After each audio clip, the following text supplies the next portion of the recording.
Баршаңызға қайырлы күн достар. Бүгін сіздермен бірге осындай жұп-жұмсақ болып пісетін күнделікті шайға пісіруге арналған үйдегі бар заттармен әзірленетін пирогты әзірлейтін боламын. Ол үшін бізге керегі 3 жұмыртқа. 3 жұмыртқаны миксермен жақсылап араластырып аламыз.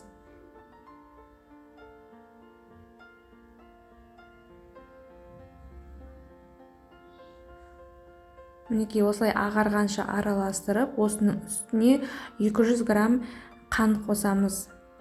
Жұмыртқа мен қантты жақсылап ерігенше тағы да араластырамыз.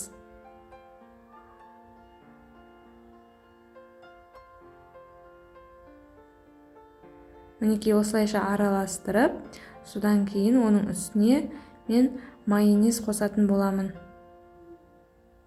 Сол кезде жұп-жұмсақ болып, күшті болып піседі. Содан кейін шым-шым тұз септім және де барлығын қайта араластырдым.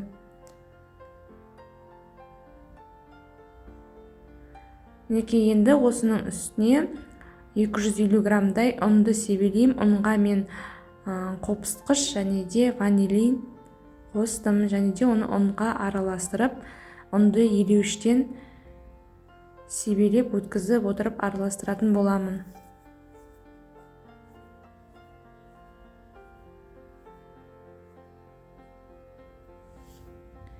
Мінекей осылайша араластырып, тағы да ұнымызды себелеп отырып, осылайша біркелкі массаға келтіріп алып араластырамыз.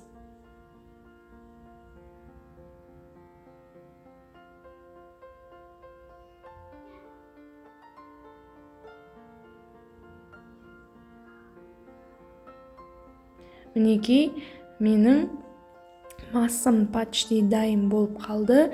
Енді біз осыны арнайы қалыпқа, мінекей астына жабысып қалмас үшін осылай салдым және де пирогымды қазір мен духовкаде 180 градуста 30-35 минутқа қойып пісіріп алатын боламын.